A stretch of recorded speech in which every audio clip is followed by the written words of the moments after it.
Hello दोस्तों, Bhuvika story world में आप सबका स्वागत है। आज की हमारी कहानी है बेटियों को लेकर। 5 साल की बेटी बाजार में गोलगप्पे खाने के लिए मचल गई। किस भाव से दिए भाई? पापा ने सवाल किया। 10 रुपए के 8 दिए हैं, गोलगप्पे वाले ने जवाब दिया। पापा को मालूम नहीं था गोलगप्पे इतने महंगे हो गए हैं। जब वे खाया करते थे तब तो 1 रुपए के 10 मिला करते थे। पापा ने जेब में हाथ डाला, 15 रुपए बचे थे। बाकी रुपए घर की ज़रूरत का सामान लेने में खर्च हो गए थे। उनका गांव शहर से दूर है, 10 रुपए तो बस किराए में लग जाने हैं। नहीं भाई, 5 रुपए में 10 दो तो ठीक है, वरना नहीं लेने। यह सुनकर बेटी ने मुंह फुला लिया। अरे अब चलो भी, नहीं लेने इतने महंगे। पापा के माथे पर लकीरें उभर आई। अरे खा लेने दो ना साहब, अभी आपके घर में है तो आपसे लाड भी कर सकती है। कल को पराए घर चली गई तो पता नहीं ऐसे मचल पाएगी या नहीं।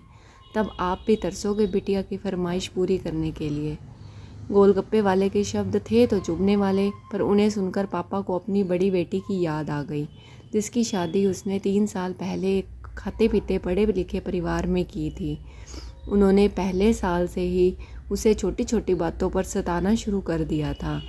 2 साल तक वह मुट्ठी भर भर के रुपए उनके मुंह में ठूसता रहा, पर उनका पेट बढ़ता ही चला गया और अंत में एक दिन सीढ़ियों से गिरकर बेटी की मौत की खबर ही मायके पहुंची।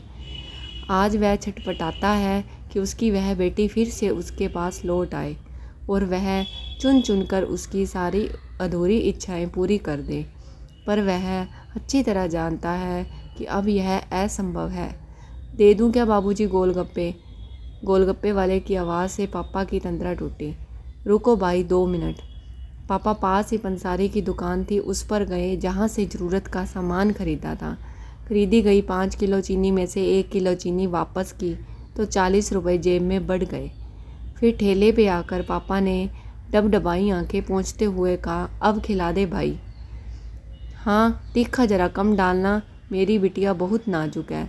सुनकर 5 वर्ष की गुड़िया जैसी बेटी की आंखों में चमक आ गई और पापा का हाथ कसकर पकड़ लिया। जब तक बेटी हमारे घर है, उनकी हर इच्छा ज़रूर पूरी करें। क्या पता आगे कोई इच्छा पूरी हो पाए या ना हो पाए। ये बेटियां भी कितनी अजीब होती हैं। जब ससुराल में होती हैं तब मायके जाने को तरसती हैं।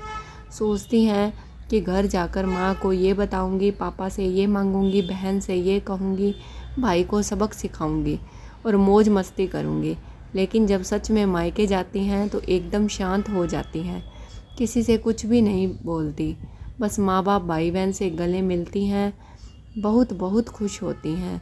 भूल जाती हैं कुछ पल के लिए पति ससुराल, क्योंकि एक अनोखा प्यार होता है मायके में।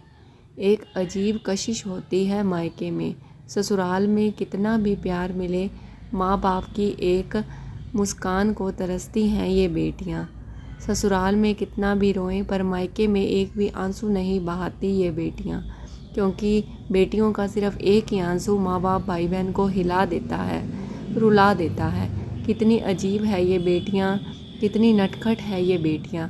भगवान की अनमोल देन है ये बेटियाँ। हो सके तो बेटियों को बहुत प्यार दें, उन्हें कभी भी न रुलाएं, क्योंकि ये अनमोल बेटी 2 परिवार जोड़ती है, 2 रिश्तों को साथ लाती है अपने प्यार और मुस्कान से। हम चाहते हैं कि सभी बेटियां खुश रहें, हमेशा गले भले ही हों, वो मायके में या ससुराल में। खुशकिस्मत है वो जो बेटी के बाप है, उन्हें भरपूर प्यार दे, दुलार करें और यही व्यवहार अपनी पत्नी के साथ भी करें, क्योंकि वो भी किसी की बेटी हैं और अपने पिता को छोड़कर आपके साथ पूरी ज़िंदगी बिताने आई हैं। उसके पिता की सारी उम्मीदें सिर्फ़ और सिर्फ आपसे है। दोस्तों, बेटियों को खूब खूब खूब प्यार करें और कभी बेटी और बेटे में फ़र्क न करें।